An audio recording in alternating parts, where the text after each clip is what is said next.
उसमें हम इसका यूज़ करते हैं। बाकी हम इसको अपनी कंस्ट्रक्शन लाइन में भी यूज़ करते हैं, बट इसका अगर मेन यूज़ होता है वो हाईवेज़ और रेलवेज़ में होता है। हाईवे में हम इसलिए लेवलिंग का यूज़ करते हैं ताकि एक पैरेलल सरफेस हो जाए, स्मूथ ड्राइविंग हो जाए, हमें कोई भी किसी प्रकार की इसमें दिक्कत ना हो, हमारी गाड़ियों को कोई दिक्कत ना हो, ताकि एक प्रॉपर बैलेंस से हमारे व्हीकल चल सकें। और रेलवे ट्रैक का इसलिए यूज़ किया जाता है कि ताकि एक्सीडेंट से बचे, क्योंकि ट्रेन बहुत लॉन्ग डिस्टेंस कवर करती है, तो वहाँ पे ज़रूरी हो जाता है कि उस सरफेस को एक प्रॉपर लेवलिंग देना। तो इसका यूज़ मेनली जो हम करते हैं वो हाईवेज़ और रेलवेज़ में किया जाता है। देखा जाए तो इसका, जैसे मैंने बताया कि मेन यूज़ इसका हाईवे और रेलवे में किया जाता है, बट कंस्ट्रक्शन प्रोजेक्ट्स में भी इसका यूज़ किया जाता है। कैनाल्स में भी हम यूज़ किया जाता है करते हैं ताकि पानी का जो फ़्लो हो वो आराम से ट्रैवल कर सके। और वाटर सप्लाई सिस्टम में भी हम इसका यूज़ करते हैं, जो कि हमारे घरों में यूज़ किया जाता है। जब तक वहाँ पे लेवलिंग नहीं होगी तो पानी कैसे आएगा, पानी की सप्लाई जो है वो नहीं होगी। तो इसलिए हम ये कह सकते हैं कि जो हमारा लेवलिंग है, सर्वे लेवलिंग है, इसका हम use to design the highway. It is also used in railway tracks, it is used in canals, water supply system and other some major construction projects. Then the basic terms of leveling जो आपकी diagram में show किया गया है, ये कुछ ऐसी basic terms हैं जो कि यूज़ की जाती हैं during the surface of level. इसमें जो इंक्लूड है वो हॉरिजॉन्टल प्लेन है, हॉरिजॉन्टल लाइन है, वर्टिकल एंगल है, लेवल लाइन है, लेवल सरफेस है, एलिवेशन है, डिफरेंस एलिवेशन है। ये सब ऐसी टर्म्स हैं जो कि हम लेवल में यूज़ करते हैं। जब भी हम प्रैक्टिकल्स करते हैं तो इन टर्म्स का यूज़ कर, लेवलिंग करने से पहले हम इन टर्म्स का यूज़ करते हैं, तभी हम दो पॉइंट्स के बीच का एक डिफरेंस जो एलिवेशन है वो फाइंड आउट कर सकते हैं। देन उसके बाद लेवलिंग इंस्ट्रूमेंट। अब हम अगर लेवलिंग कर रहे हैं तो जाहिर सी बात है कि इंस्ट्रूमेंट का यूज़ होगा। तो अभी जो हमारे पास एडवांस इंस्ट्रूमेंट है लेवलिंग के लिए, उसको हम ऑटो लेवल बोलते हैं, जो कि इस स्लाइड में शो किया गया है। ये हमारा लेवलिंग इंस्ट्रूमेंट है, that name is auto level. इसके वेरियस पार्ट्स हैं, जैसे लेवलिंग स्क्रू है, हॉरिजॉन्टल मोशन स्क्रू है, ऑब्जेक्टिव लेंस है जहाँ से हम कोई भी ऑब्जेक्ट को फाइंड आउट कर सकते हैं, ऑब्जेक्टिव लेंस फोकस है, इसमें हम जूम इन और जूम आउट कर सकते हैं, साइट का है जहाँ से हमें फोकसिंग करनी पड़ती है, सर्कुल लेवल बबल ट्यूब है, इसमें एक बबल ट्यूब होती है जो जिससे हम क्या करते हैं कि उसको सेंटर में लाते हैं, तो उससे हमें ये पता चलता है कि हमारा इंस्ट्रूमेंट अब लेवल हो चुका है। देन उसके बाद आई पीस फोकस है जहाँ से हम उनको देखते हैं, और फिर स्क्रूज़ हैं। स्क्रूज़ वो हैं जिनको से हम क्या कर सकते हैं कि अपने इंस्ट्रूमेंट को टाइट भी कर सकते हैं और लूज़ भी कर सकते हैं जब हम इसका सेटअप करते हैं। तो ये एक ऐसा इंस्ट्रूमेंट है सर्वे लेवलिंग का जिससे हम क्या करते हैं कि लेवलिंग करते हैं with the help of auto level. कुछ इस प्रकार से हम इसको सेट करते हैं, सबसे पहले ट्राईपोड पे, फिर उसकी सेंटरिंग करते हैं और उसके बाद पूरे इंस्ट्रूमेंट की हम लेवलिंग करते हैं। जब हमारा सेटअप पूरा रेडी हो जाता है तो फिर हम इस टाइप से फील्ड में उसकी रीडिंग और रिकॉर्डिंग लेते हैं, जो कि आपकी डायग्राम में शो किया गया है। This is totally practical based experiment. These are the various instrument which is used for leveling process. Like the instrument which are used in leveling are level हो गया हमारा, जिसको हम leveling staff भी होता है, ऑटो लेवल होता है, डंपी लेवल होता है, एंड देन कशिंग लेवल और टिल्टिंग लेवल। ये सब लेवल्स की टाइप हैं जिनसे हम क्या करते हैं, लेवलिंग करते हैं। ये डायग्राम में कशिंग लेवल की फ़ोटो दिखाई हुई है, जो कि एक ऐसा इंस्ट्रूमेंट है जिसे हम पहले क्या करते थे, लेवलिंग करते थे। देन उसके बाद टिल्टिंग लेवल से हम लेवलिंग करते हैं। This is the diagram of tilting level which is used for levelling. Then उसके बाद auto dumpy level. Dumpy level is also an instrument which is used for levelling process. इसमें भी कुछ parts हैं इसके, जैसे हमने ऑटो लेवल में देखे, आई पीस है, इसमें भी फुट प्लेट है, लेवलिंग बबल है, लेवलिंग स्क्रू है, हॉरिजॉन्टल टेंजेंट है, इमेज फोकसिंग वाला है, साइटिंग वाला है और लेवलिंग पेंडुलम वाला है। ये सब लेवलिंग के इंस्ट्रूमेंट हैं जो कि हम इनको यूज़ करते हैं लेवलिंग प्रोसेस के लिए, चाहे वो हाईवेज़ में हो या रेलवेज़ में हो। देन उसके बाद है आपका advantages by the use of level. अगर हम लेवल का यूज़ करेंगे तो उससे हमें क्या क्या फ़ायदे होंगे। तो जाहिर सी बात है कि हम अगर कोई भी इंस्ट्रूमेंट यूज़ कर रहे हैं तो उनसे हमें फ़ायदे ही होंगे। जैसे हाई स्पीड मिलेगी, हाई एक्यूरेसी मिलेगी हमें उससे, और जो हम सर्वे करेंगे, जो हम लेवलिंग करेंगे, उसमें ऑपरेशनल कंफर्ट होगा, आराम से करेंगे, और एक्सटर्नल इन्फ्लुएंस से फ्रीडम हो जाएंगे हम। और इनका जो रेंज ऑफ एप्लीकेशन है वो एकदम हाई है, एकदम एडवांस है। तो ये सब फ़ायदे हैं हमें कि हम उनसे अच्छी स्पीड से हम लेवलिंग कर सकते हैं, अच्छी एक्यूरेसी होगी, उसमें कंफर्ट होगा, उनका जो रेंज ऑफ एप्लीकेशन वो अच्छा होगा, और साथ में उनका जो फ्रीडम एक्सटर्नल इन्फ्लुएंसेस होंगे वो उनसे एकदम सेफ होंगे। देन उसके बाद आता है बेंचमार्क। बेंचमार्क होता क्या है, कितने प्रकार का होता है। बेंचमार्क एक ऐसी टर्म है जो कि हम सर्वे में यूज़ करते हैं। बेंचमार्क को हम रेफरेंस पॉइंट मानते हैं।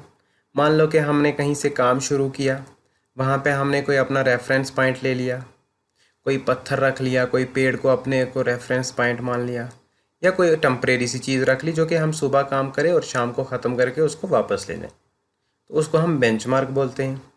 अब इसमें 3 टाइप हैं, permanent benchmark, temporary benchmark, arbitrary benchmark. Permanent benchmark वो बेंचमार्क होता है कि जैसे आपने रोड के साइड्स पे देखा होगा लिखा हुआ, किलोमीटर्स वहाँ पे लिखे होते हैं, वहाँ पे गाड़ी की स्पीड को मेंशन किया होता है, वो सब परमानेंट बेंचमार्क में होते हैं जो हमेशा ओवरलास्टिंग रहें। और टेम्परेरी बेंचमार्क वो बेंचमार्क होता है कि जब हम कहीं भी काम कर रहे हैं, अगर हमने सुबह काम शुरू कर दिया तो वहाँ पे हमने कोई अपना रेफरेंस पॉइंट ले लिया, जब हमारा काम ख़त्म हुआ तो हम उसको साथ में उठा के ले गए या उसको कहीं रख दिया, तो वो हमारा टेम्परेरी बेंचमार्क है। आर्बिट्री बेंचमार्क वो बेंचमार्क होता है कि जो एक छोटे वर्क के लिए यूज़ किया जाता है, जैसे हम अपने घरों में यूज़ करते हैं। आपने देखा होगा जब भी कोई भी मेज़न हमारा घर बनाता है तो उसमें वो क्या रखता है कि 2 रस्सियों को लेके किसी भी 2 पॉइंट पे फिक्स करके उनको रखता है। जो बेसिकली आर्बिट्री बेंचमार्क वो है कि एक ऐसा रेफरेंस पॉइंट जो कि एकदम शॉर्ट वर्क के लिए यूज़ हो। तो ये बेंचमार्क की टाइप्स थी और बेंचमार्क। देन नेक्स्ट उसके बाद है temporary adjustments of level, setting up the level, levelling up, focusing. Setting up the level में ये है कि जब भी हम किसी भी इंस्ट्रूमेंट को सेटअप करते हैं, वो पूरा process setting up to the level तक आएगा। लेवलिंग एक ऐसी टर्म है कि हमने अपने इंस्ट्रूमेंट को लेवल कर लिया, वो एकदम पैरेलल है, उनका जो डिस्टेंस है वो 3 इक्वल है। और फोकसिंग उसके बाद ये है कि हमने उसको, अब वो रीडिंग लेने के लिए रेडी हो गया। This operation include setting up the level on the tripod and leveling it approximately by legs adjustment. Bring bubble tube in center. Leveling of the instrument approximately by the legs of tripod and accurately by the foot screw. So it's mean अगर हमें centering करनी है या levelling करनी है तो हमें अपने बबल ट्यूब को सेंटरिंग में करना पड़ेगा। देन उसके बाद जो ट्राइपॉड है उसके फुट स्क्रू को हमें टाइट करना पड़ेगा एक्यूरेटली से, जिससे कि हमारा इंस्ट्रूमेंट पूरा लेवलिंग अप हो जाएगा। फोकसिंग एक ऐसी टर्म है कि जिससे हम क्या करते हैं कि फोकस करते हैं, रीडिंग लेते हुए हम इमेज को कैप्चरिंग करते हैं ताकि हमारी जो उसमें विजन हो वो एकदम डिस्टेंस हो, एकदम क्लियर विजिबल हमें हो, एकदम अच्छे से हमें रिकॉर्डिंग आए। तो उससे उस प्रोसेस को हम फोकसिंग बोलते हैं। First focus on staff and then capture the reading, means कि हमें फोकस करना है स्टाफ पे जिस पे रीडिंग लिखी होती है, और उसके बाद हमें क्या करना है, टेलीस्कोप और आई पीस की हेल्प से हमें रीडिंग्स को कैप्चर करना है। Then focus the eyepiece for distance vision, ताकि हमारा जो हमने देखा वो एकदम प्योरली साफ था, रीडिंग रिकॉर्डिंग जो भी थी वो एकदम एक्यूरेट थी। Then next permanent adjustment. Permanent adjustment वो एडजस्टमेंट होती है कि जिसमें हम रीडिंग्स लेने के लिए हमारा इंस्ट्रूमेंट रेडी है, अब हमें रीडिंग लेनी है और उस पर फिर अपनी फील्ड बुक पर रिकॉर्ड करनी है। तो इसमें 3 प्रकार की रीडिंग ली जाती है, back side, fore side, intermediate side और line of collimation. Back side वो रीडिंग होती है कि जब हम अपने इंस्ट्रूमेंट को सेटअप करते हैं तो इंस्ट्रूमेंट के बैक साइड वाली जो पोजीशन होगी तो वो वाली जो हम रीडिंग कैप्चर करेंगे उसको हम बैक साइड बोलते हैं। देन फोर साइड सामने वाली रीडिंग, फ्रंट रीडिंग को हम फोर साइड बोलते हैं। और इंटरमीडिएट साइड एक ऐसा पॉइंट होगा कि जहाँ पे हमें अपना लेवलिंग स्टाफ देखना बंद हो जाता है कुछ डिस्टेंस मीटर की दूरी पे, तो हम क्या करते हैं उसके बाद अपने सेटअप को वहाँ से शिफ्ट करते हैं एक जगह से दूसरी जगह से। तो उसके बाद जो वाली हम रीडिंग आती है उसको हम इंटरमीडिएट साइड कहते हैं। देन उसके बाद line of collimation. Line of collimation वो होता है कि जहाँ पे 2 पॉइंट्स का इंटरसेक्शन हो उसको हम लाइन ऑफ कोलिमेशन बोलते हैं। देन उसके बाद आ जाता है एरर इन लेवलिंग। ये हम पढ़ते आए हैं कि लेवलिंग में क्या एरर हैं, थेडोलाइट में क्या है, कंपास में क्या है। तो इसमें भी 3 प्रकार के एरर हैं, इंस्ट्रूमेंटल एरर, नेचुरल एरर और पर्सनल एरर। अब इंस्ट्रूमेंटल एरर वो एरर होते हैं कि जो कोई भी डिफेक्ट हमारे अगर इंस्ट्रूमेंट में हो और उसकी वजह से हमारी रीडिंग्स में जो एरर आएंगे वो इंस्ट्रूमेंटल एरर होंगे। फिर उसके बाद नेचुरल एरर। नेचुरल एरर आपके वो एरर होते हैं कि जो नेचर की तरफ से हों, तेज़ धूप के कारण हमारे इंस्ट्रूमेंट अच्छे से रीडिंग न ले पाए, लेंस पे फ़र्क पड़ गया, या बारिश के कारण अच्छे से हमारा सेटअप हिल गया, तो वो सब जो भी कुदरती दुर्घटना होंगी वो नेचुरल एरर में होगी। और पर्सनल एरर जो तो आपकी खुद की गलतियाँ होंगी उसको हम पर्सनल एरर बोलते हैं। जैसे मान लो कि हमने रीडिंग्स ले ली, अच्छे से कैप्चर कर ली, बट हमने जो अपनी फील्ड बुक पे उन रीडिंग को लिखा नहीं ठीक से, कुछ कन्फ्यूजन हुआ, कुछ गलती हुई हमसे, तो उस एरर को हम क्या बोलते हैं, पर्सनल एरर। तो ये जो एरर हैं ये लेवलिंग में पाए जाते हैं या फिर थेडोलाइट में भी पाए जाते हैं, उसके बाद कंपास सर्वे में भी पाए जाते हैं। यह हमारी खुद की गलतियाँ हैं, कुछ इंस्ट्रूमेंट में जो भी प्रॉब्लम होगी, और अगर कुछ नेचर की तरफ से कोई भी प्रॉब्लम, कोई भी एरर आए तो उनको हम नेचुरल एरर बोलते हैं। देन उसके बाद है instruction for staff man. Staff एक ऐसा इंस्ट्रूमेंट है जो कि लेवलिंग में यूज़ किया जाता है, इस पर रीडिंग लिखा जाता है, फिर हम ऑटो लेवल से इसको हम कैप्चर करते हैं। यह हार्डली 4 से 5 मीटर की लंबी लेंथ में होता है, ये स्टील और तिम्बर का बना होता है और इस पर रीडिंग्स मीटर्स में लिखी होती हैं और सेंटीमीटर में लिखी होती हैं, जो कि फिर हम उनको कैप्चर करते हैं with the help of auto level through eyepiece and telescope. तो कुछ इंस्ट्रक्शन है कि ड्यूरिंग जब हम लेवलिंग कर रहे हैं तो क्या क्या इंस्ट्रक्शन फॉलो करनी पड़ती हैं स्टाफ मैन को स्टाफ पकड़ने के लिए। The following point should be kept in view while holding a levelling staff. First point कहता है the staff should held vertically and upright, then ground for the staff should be stable. Then third point, the staff man should not wear flat shoes in the survey of hilly area. Care should be taken during leveling. Staff should be quite clean and there should be no mud sticking. So it's mean पहला point हमारा ये कहता है कि जो staff पकड़ने वाला होगा वो स्टाफ को एकदम वर्टिकल डायरेक्शन और अपराइट पकड़ के रखेगा, एकदम सीधा रखेगा। देन जो उसके बाद ग्राउंड होगा उस पर स्टेबल होना चाहिए हमारा स्टाफ। और स्टाफ मैन के लिए ये भी इंस्ट्रक्शन है कि हिली एरिया में वो फ्लैट शूज़ नहीं पहनेगा क्योंकि गिरने का ख़तरा रहता है। तो फिर हमारे अगर स्टाफ मैन गिरेगा तो उससे हमारे इंस्ट्रूमेंट डैमेज हो जाएंगे, तो हमारा लॉस हो जाएगा। फिर उसके बाद है कि care should be taken during levelling. जब भी हम लेवलिंग कर रहे हों तो केयर करनी है हमें अपने इंस्ट्रूमेंट की। Then staff should be quite clean. जो हमारा स्टाफ है वो क्वाइट और क्लीन होना चाहिए, एकदम साफ़ होना चाहिए, उस पर डस्ट नहीं होनी चाहिए और उस पर कोई मिट्टी विट्टी नहीं लगी होनी चाहिए, ताकि जिससे हमारे रीडिंग्स लेने में हमें कोई प्रॉब्लम ना आए। This is the example of leveling staff which is used in leveling for taking the readings in with the help of auto level through eyepiece and telescope। ये एक लेवलिंग स्टाफ है जिसमें ये रीडिंग्स बताई दिए गए हैं। इस प्रकार से हम रीडिंग लेते हैं, किसकी हेल्प से? ऑटो लेवल की हेल्प से, जिसको हम आई पीस और टेलीस्कोप से देखते हैं। टेलीस्कोप कैप्चर करता है और आई पीस से हम उस रीडिंग को देखते हैं जो आपकी पीपीटी में शो हो रही है। अब रीडिंग कैसे देखनी है?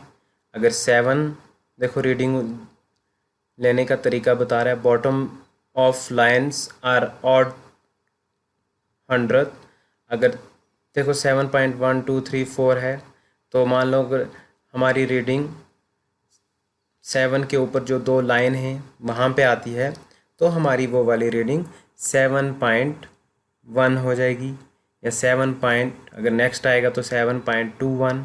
देन ऐसे ही कंटिन्यू रहेगा, जिस पॉइंट पे रीडिंग हमारी आएगी 7 और 1 के बीच आएगी तो 7.1 होगा, 7 और 2 के बीच में आएगी तो 7.25 27। तो इस प्रकार से हम लेवलिंग स्टाफ से रीडिंग लेते हैं। देन नेक्स्ट है level book and reduction of level. The leveling field notes are entered in a notebook called a level book.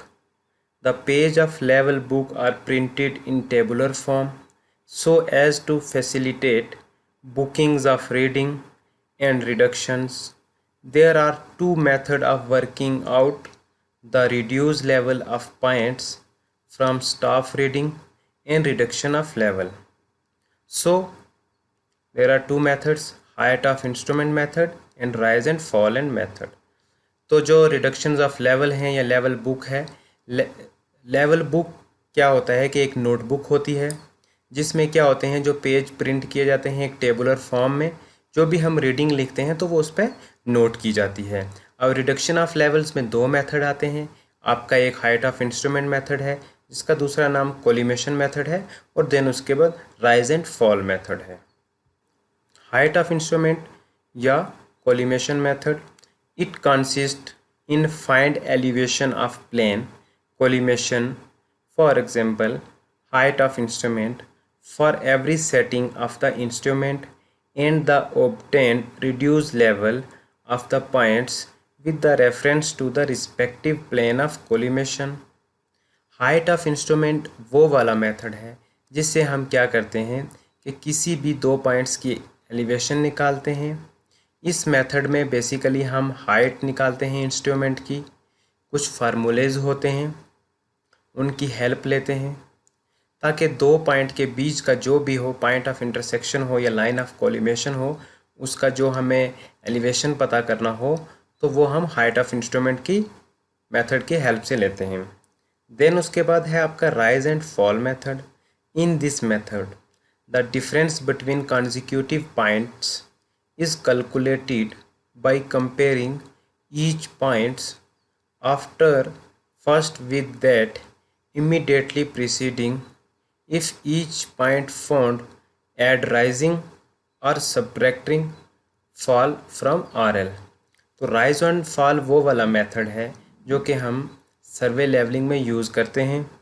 In case अगर हमारी रीडिंग प्लस में जा रही है तो वो राइज वाले कॉलम में आ जाएगी। अगर हमारी रीडिंग नेगेटिव आ रही है, माइनस में जा रही है, तो वो रीडिंग हमारी फॉल में आएगी। अब वो कैलकुलेशन कैसे होती है? वो फील्ड बुक में जब हम रीडिंग लेते हैं तो उस पर जो रिकॉर्डिंग लिखी होती है उनको आपस में प्लस माइनस करके RL निकाल के फिर इससे हम पता लगा सकते हैं कि कौन सी रीडिंग हमारी राइज में जा रही है और कौन सी रीडिंग हमारी फॉल में जा रही है, जो कि हम फिर ड्रा करते हैं उस अपनी फील्ड बुक में। जैसे ये एक एग्जांपल है राइज एंड फॉल मेथड की। इस टाइप से हम राइज एंड फॉल को कैलकुलेट करते हैं। जैसे मैंने आपको बताया है कि बैक साइड होती है, इंटरमीडिएट साइड होती है, फोर्थ साइड होती है, राइज एंड फॉल होता है, ऑरल होता है जो कि उस जगह का फिक्स्ड होता है या फिर हम एज्यूम करते हैं, देन उसके बाद हमें रिमार्क देना होता है। तो इसका राइज एंड फॉल निकालने का जो अर्थमेटिकल चेक वाला फार्मूला है वो है सम ऑफ बी एस, मतलब कि टोटल सम किसका, बैक साइड का, उसमें से हमें माइनस करना है क्या, फोर साइड का। देन उसके बाद वो बराबर हो जाएगा जो भी हमारा राइज होगा। अगर राइज आ रहा है तो वो किस में जाएगा, प्लस में जाएगा, अगर फॉल जा रहा है तो वो माइनस में जाएगा। तो sum of rise minus sum of fall is equal to last R L, mean जो आपका आर एल दिखाई दे रहा है, लास्ट आर एल में से हमें फर्स्ट आर एल फाइंड करना है। तो ये जब हम फार्मूला अप्लाई करेंगे तो इसमें क्या होगा कि हमारे इन तीनों स्टेप्स की रीडिंग इक्वल आएंगी। अगर हमारी तीनों रीडिंग इक्वल आती हैं तो इट्स मीन हमारा मेथड जो हमने कैलकुलेशन किया है वो सही है। अगर अब गलत आ रही हैं, बराबर नहीं आ रही हैं, तो हमें फिर वो दोबारा से उसको करेक्ट करना पड़ेगा। तो ये एक अर्थमेटिकल चेक करने का फार्मूला है जो कि राइज एंड फॉल वाले मेथड में यूज़ होता है। देन उसके बाद है आपका नेक्स्ट जो टोटल स्टेशन है। ये एक ऐसा एडवांस इंस्ट्रूमेंट है सर्वे का जो कि ये सारे काम करता है। थेडोलाइट का भी यही काम करता है, कंपास का भी यही करता है, और इसमें हम लेवलिंग भी कर सकते हैं। चलो बात करते हैं इसके बारे में, टोटल स्टेशन के बारे में क्या होता है। A total station is an electronic transit and EDM combined into one instrument. Add in a microprocessor, laser, plummet and other options and you have the instrument of choice for ground-based survey. Some may require a prism but other are reflectors. तो ये एक combination है। ये एक सबसे पहले तो एक इलेक्ट्रॉनिक ट्रांजिस्ट मशीन है और इसमें कम्बिनेशन है EDM का, जो कि होता है इलेक्ट्रोमैग्नेटिक डिस्टेंस मशीन। इससे हम क्या करते हैं, लेवलिंग कर सकते हैं। इसे हम दो पॉइंट्स के बीच में डिफरेंस फाइंड कर सकते हैं। इसे हम एंगल ले सकते हैं। ये बहुत बड़े प्रोजेक्ट के लिए यूज़ कर सकते हैं हम इसको, या फिर हम इनको इन सिंपल वर्ड में ये भी कह सकते हैं कि it is a surveying equipment. ये combination of electromagnetic distance measuring instrument, or it is also integrated with microprocessor, electronic data control and storage system. So it's mean इसमें ये एक इलेक्ट्रॉनिक डिवाइस है, ये चार्ज होती है, इसमें बैटरी होती है और इसमें कीबोर्ड्स लगे होते हैं, इसमें डाटा स्टोरेज होता है। सब डाटा जो भी हम कलेक्ट करते हैं वो इसमें स्टोरेज होता है, फिर उसके बाद हम इसको ट्रांसफ़र कर सकते हैं। The instrument can be used to measure horizontal and vertical angle as well as sloping distance and levelling of object to the instrument. So इस इंस्ट्रूमेंट से हम क्या कर सकते हैं, डिस्टेंस फाइंड आउट कर सकते हैं या फिर horizontal and vertical angle find कर सकते हैं। इसकी कुछ कैपेसिटी भी है, जैसे कि कैपेसिटी ऑफ टोटल स्टेशन जो है, इसमें average of multiple angle measure कर सकते हैं। फिर उसके बाद हम इसमें बहुत सारे डिस्टेंस मेज़र कर सकते हैं, चाहे वो हॉरिजेंटल हो या वर्टिकल हो। फिर या फिर हमें किसी भी दो पॉइंट्स के बीच का डिफरेंस फाइंड करना हो तो वो हम इसकी हेल्प से कर सकते हैं। This is the advance instrument of surveying which is used for leveling and finding the horizontal distance or horizontal angle and vertical angles। और जो इसकी रेंज होती है वो वेरीज करती है 2.8 किलोमीटर से 4.8 किलोमीटर के बीच में। मतलब ये एक टाइम में 2 से 4 किलोमीटर का डिस्टेंस में रीडिंग ले सकता है। देन उसके बाद इसके कुछ फ़ायदे भी होंगे। अगर ये इतना ही एडवांस इंस्ट्रूमेंट है तो इसके बहुत सारे फ़ायदे हैं। चलो बात करते हैं एडवांटेजेस ऑफ टोटल स्टेशन के क्या क्या इसके एडवांटेजेस होंगे। सबसे पहले field work is carried out very fast. जो भी हम फील्ड वर्क करते हैं इसमें उसमें ये बहुत जल्दी से काम करता है। हर काम आसानी से हम जल्दी से हो जाता है, एकदम फास्ट प्रोसेसर है। तो बात करें इसकी एक्यूरेसी ऑफ मेज़रमेंट की तो वो भी एकदम हाई है। तो इट्स मीन हम ये कह सकते हैं कि accuracy of measurement is high. Then errors involved in reading and recording are eliminated. जो भी हम ड्यूरिंग मेज़रमेंट करते हुए इसमें जो एरर्स आते हैं हम उनको आराम से निकाल सकते हैं, एलिमिनेट कर सकते हैं। Then calculation is very fast and accurate. जो भी फिर हम इसमें कैलकुलेशंस करते हैं टोटल स्टेशन में, चाहे वो डिस्टेंस की हो या वर्टिकल एंगल की हो या हॉरिजेंटल एंगल की हो या फिर कोई भी स्लोपिंग डिस्टेंस हो, वो उसकी कोई भी कैलकुलेशन करते हैं तो वो एकदम फास्ट और एक्यूरेट होती है। देन जो भी हम इसमें रीडिंग्स और रिकॉर्डिंग करते हैं वो एकदम ऑटोमेटिक सेव होती है और ये हर एक लोकल लैंग्वेज को सपोर्ट करता है। डाटा इसमें हम आराम से सेव भी कर सकते हैं और इसमें हम ट्रांसफ़र भी कर सकते हैं। और हम जैसे कि मैंने आपको बताया कि ये एकदम एक्यूरेट रीडिंग देती है बाकी के सर्वे इंस्ट्रूमेंट से, क्योंकि ये एक बहुत ही एडवांस इंस्ट्रूमेंट है।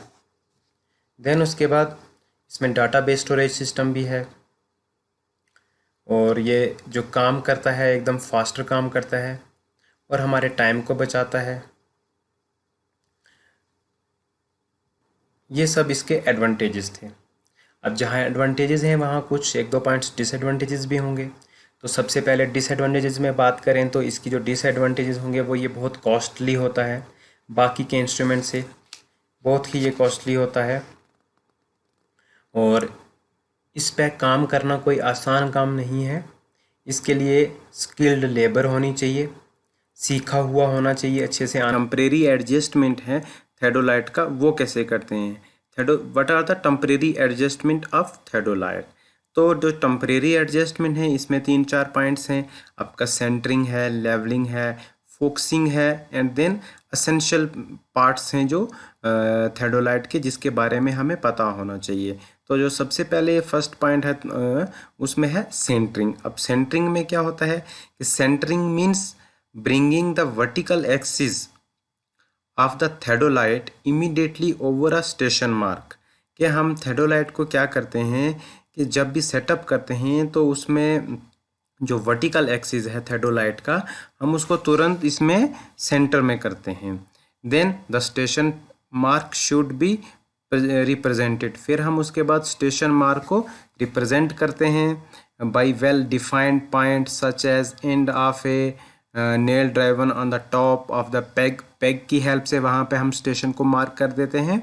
और intersection point of A cross marked at surface below the instrument.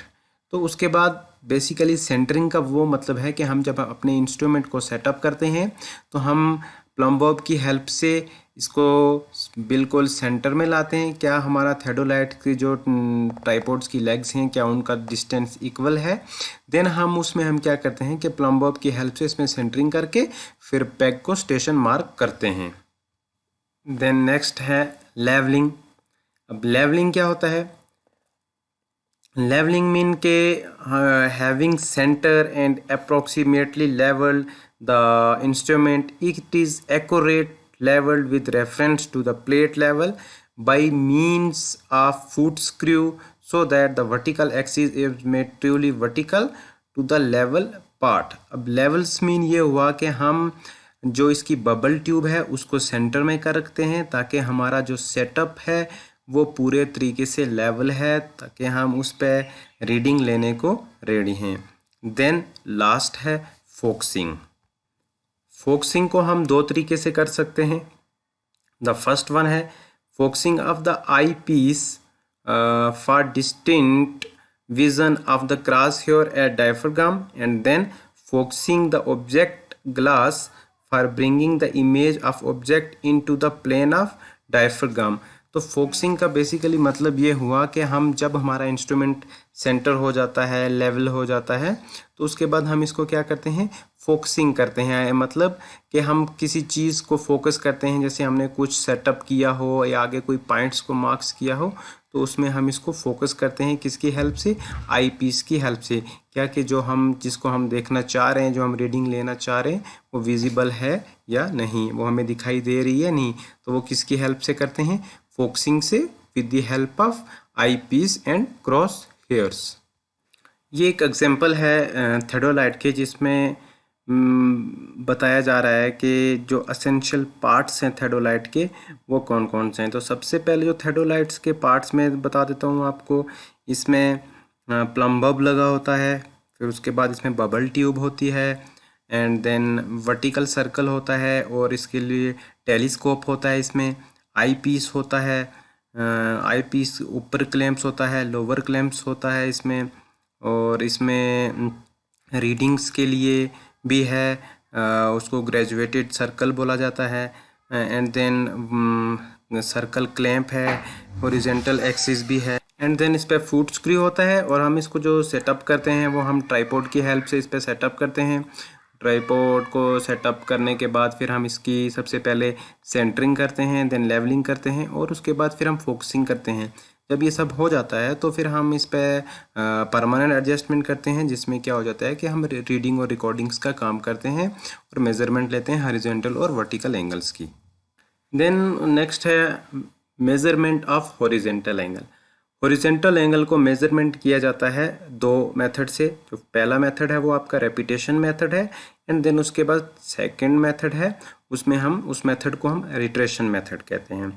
तो रेपिटेशन मेथड कौन सा मेथड है, this method is used for accurate work. In this method the same angle is added several times mechanically, and the correct value of the angle is obtained by dividing the accumulate reading by none of the repetition. The number of repetition made in this method is 6, 3 with face left and 3 with face right. In this way, angles can be measured to a fine degree of accuracy than that obtainable with the least count of verniers. It's mean जो हमारा repetition method है वो बहुत ही accurate method है। इस method में हम क्या करते हैं कि बहुत सारे एंगल को ऐड किया जाता है बहुत बार, और एक फिर करेक्ट एंगल जब हमें मिल जाता है तो हम उसको फिर क्या करते हैं, रीडिंग्स लेते हैं। तो इसमें जो नंबर ऑफ रेपिटेशंस होता है वो 6 टाइम्स होता है, 3 लेफ़्ट से होता है और 3 राइट से होता है। और जब हमें एक एक्यूरेसी फाइन डिग्री एंगल पे हमें जब एंगल मिल जाता है तो वो हम फिर उसको उसकी रिकॉर्डिंग कर लेते हैं। This is called the repetition method process. जैसे कि मैं आपको एक थोड़ा सा ब्रीफ में कुछ पॉइंट्स हैं वो बता देता हूँ कि कैसे किया जाता है। सबसे पहले हम क्या करते हैं कि set up the theodolite at station P. हम थेडोलाइट को क्या करते हैं कि किसी भी पी स्टेशन पे सेटअप करते हैं, and level it accurately.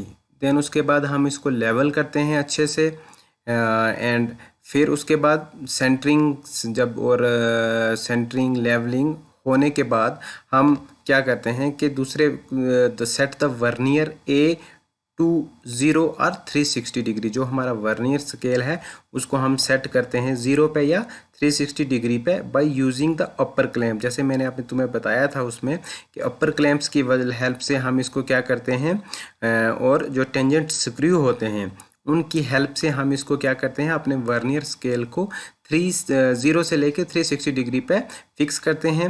Then उसके बाद हम क्या करते हैं, लोअर क्लैंप को लूज करते हैं, direct the telescope to left hand object and bisect a exact by using lower clamp in its tangent screw. फिर हम उसके बाद अपने लोअर क्लैंप को लूज करके टेलीस्कोप की हेल्प से एक एग्जैक्टली फिर एंगल ले लेते हैं, जिससे हम उसको क्या करते हैं, अपनी रिकॉर्ड बुक पे नोट करते हैं।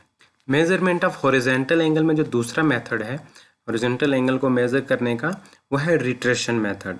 रिट्रेशन मेथड में क्या होता है कि this method is another precise and comparatively less tedious method of measuring the horizontal angles. So basically it is generally preferred when several angles are to be measured at a particular station. This method is consist in measuring several angles successively and finally closing the horizon at the starting point. The final result of the vernier should be same as it is in initial reading.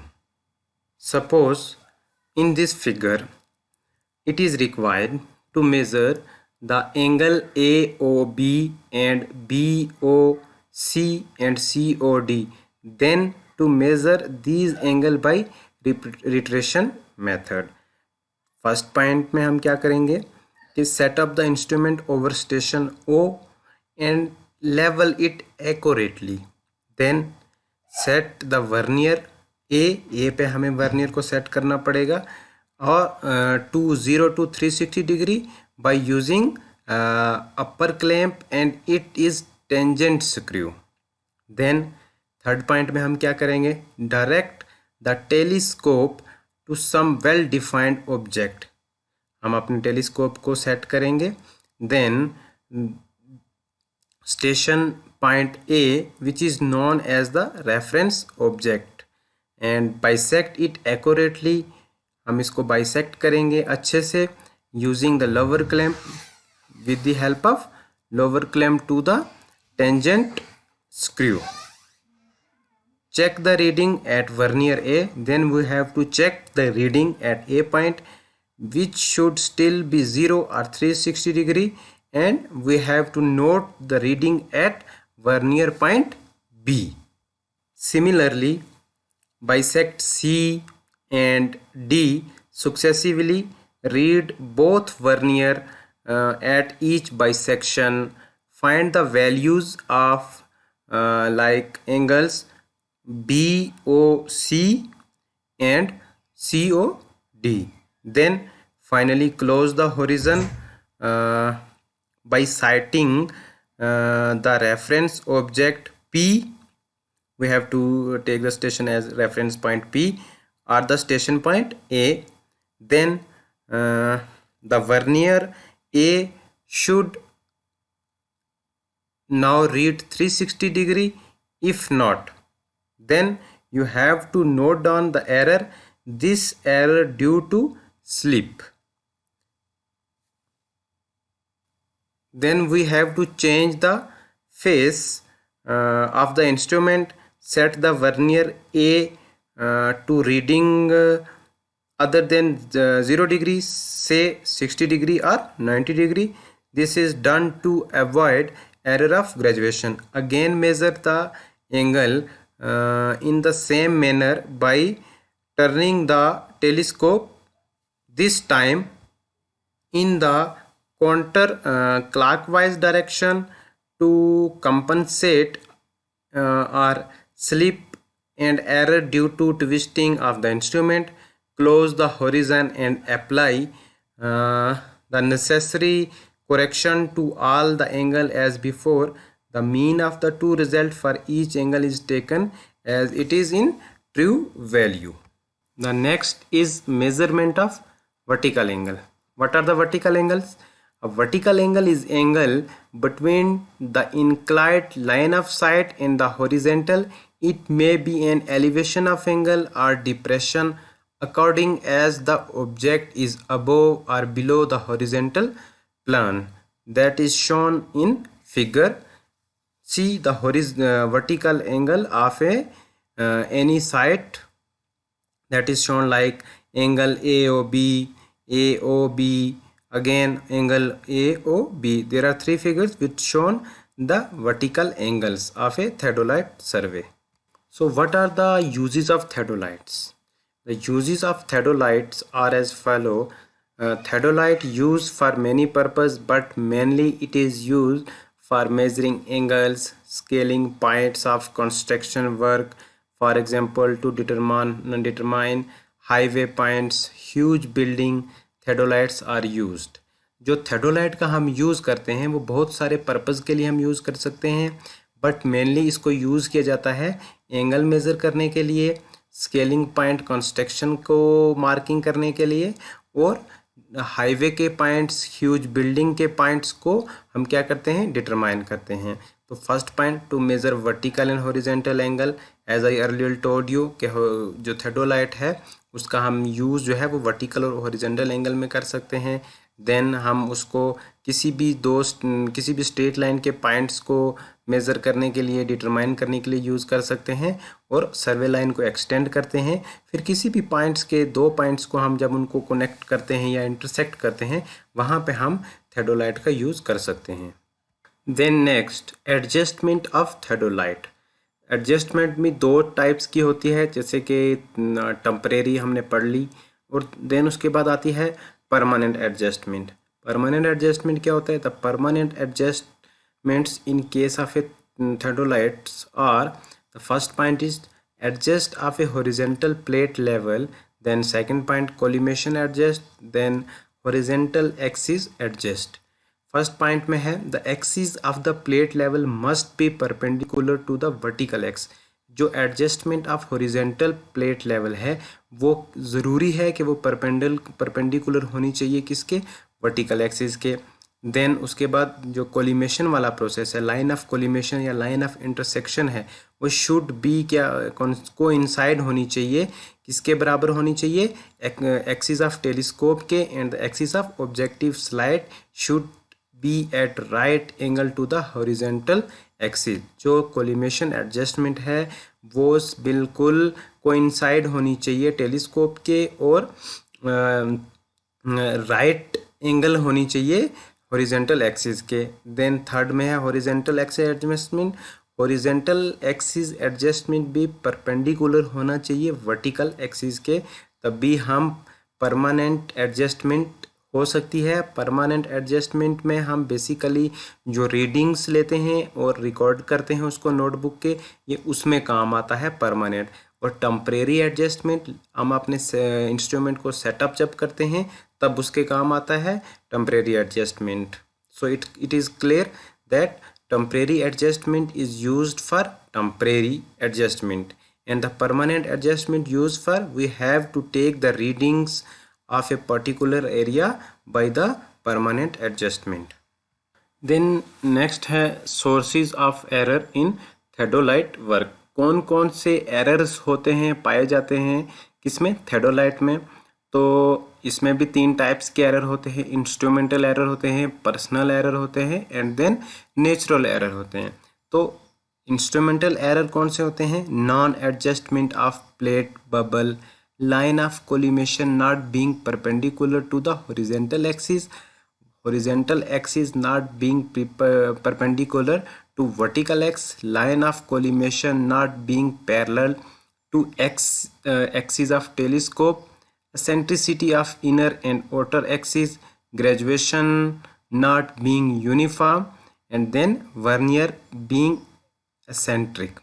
तो basically instrumental error वो error होते हैं कि कुछ भी ऐसा कारण हो कि जिसमें इंस्ट्रूमेंट हमारा ख़राब हो, उसकी प्लेट लेवल या बबल ट्यूब या उसके कुछ जो वर्नियर स्केल होता है जहाँ से हम रीडिंग लेते हैं वो एक्यूरेट ना हो। ठीक है, तो वो सब मतलब कोई भी एरर जो इंस्ट्रूमेंट की वजह से आए वो सब इंस्ट्रूमेंटल एरर में आता है। देन है आपका सेकंड नंबर पे ऑब्जर्वेशनल एरर। ऑब्जर्वेशनल एरर वो एरर होता है inaccurate centering. This is very common error and like it is introduced in all angles measured at a given station. Its magnitude depend upon the length of sight. It varies inversely as the length. Inaccurate centering, slip, working wrong tangent, parallax, inaccurate bisection, and other error includes in observational errors. Inaccurate bisection means care should not taken to bisect the level point visible on the ranging rod. In case of short sight, the point of pencil or the plumb line may be used instead of ranging rod. The error varies inversely with the length of sight. Then other errors such as mistaken setting, the vernier, mistake in reading the scales in vernier, mistake in reading wrong vernier, and mistake while booking the reading can be prevented by checks and precaution. It's mean हम कुछ भी गलती करते हैं, observational error, जिसको हम personal भी बोल सकते हैं कि हमने रीडिंग अच्छे से नोट ना की हो। अगर हमने रीडिंग अच्छे से नोट की हो तो उसको हमने अच्छे से उस नोटबुक पे नहीं लिख पाए। तो जो भी इस प्रकार के जो हमारी खुद की गलतियों की वजह से जो एरर आते हैं वो ऑब्जर्वेशनल एरर में आते हैं। देन आपका लास्ट है natural error. These error due to high temperature causing irregular refraction, wind storm causing variation of instrument, the sun shining on the instrument. These errors are included or present in natural error. So natural error वो error होते हैं कि जो हमें natural की वजह से हो, तेज़ से बारिश हो जाना, आंधी तूफान होना, सनलाइट का हमारे इंस्ट्रूमेंट पे लगना, उसकी वजह से जो भी एरर आएगा वो नेचुरल एरर्स में आता है। Thank you. In next video we will discuss about the part 2 of the theodolite survey.